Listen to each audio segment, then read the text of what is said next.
Y broses gyntaf ydy'r cribo, lle mae'r gwlân yn cael ei drin gan ganodd o ddannedd bychin sydd wedi ei gosod ar y rholeri yma, ac fel yr argwlân rhwng yr rholeri, mae'r dannedd yn sythu'r ffibrau fel ei bod nhw'n gorwedd ochr yn ochr ac yn pwyntio i'r un cyfeiriad.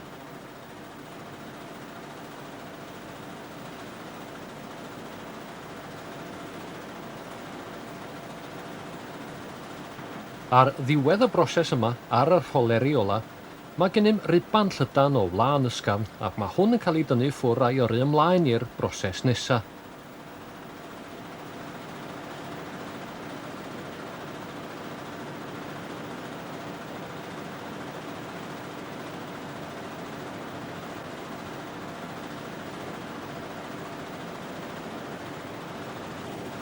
Anodd iawn fyddai law dyn fod mor ysgafn a thaclus ar peiriant yma sydd yn gosod y gwlân ar gyfer y cam nesaf.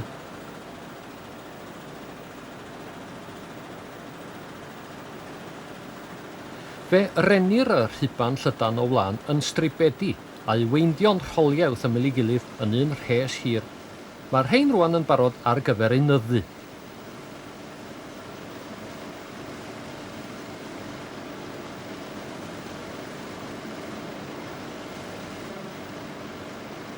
Rhoi'r rhesiad hir o roliau wedyn yn y peiriant troelli. Mae'r gwlân yn cael ei dynnu allan tua 6 troedfedd i'w ymestyn gryn dipyn ac ar yr un pryd rhoi'r tro yno fo.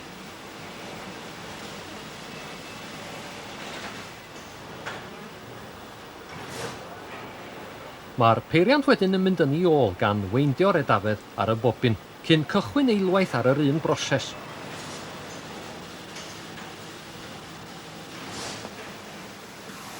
Pan nawr dafedd oddi ar y droell, mae'n barod i'w weu yn yr wŷdd, ond yn gyffredin iawn cyn ei ddefnyddio mi droellir 2 neu 3 plyg gyda'i gilydd, weithiau i greu dafedd deiliw fel yn fama.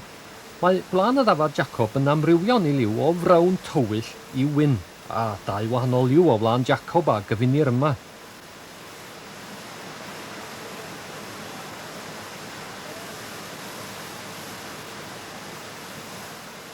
Troslwyddir y dafedd wedyn i'r wŷdd gan greu'n gyntaf yr ystof, y dafedd sydd yn mynd ar hyd y brethyn. Mae bob yn ail un ohonynt yn cael ei codi yn ei tro mwyn hwyluso'r dasg o weu rhyngddynt yr edafedd sy'n mynd ar draws y brethyn, yr anwe.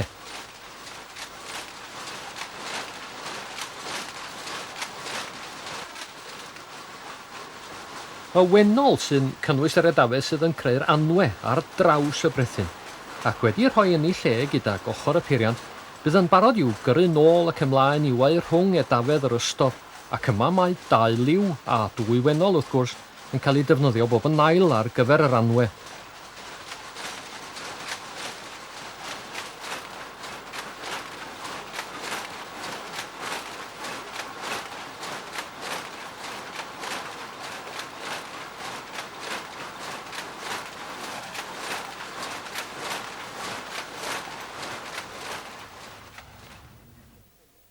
Y polisi ym melin wlân Treffynon ydy defnyddio lliwiau naturiol o gwlân, ond hynny mae gwaith hynod greadigol yn y patrymau. Dangosodd y cynllunydd yma ei bod yn bosib creu brethyn hynod fodern a ffasiynol heb orfod llifo'r gwlân o gwbl.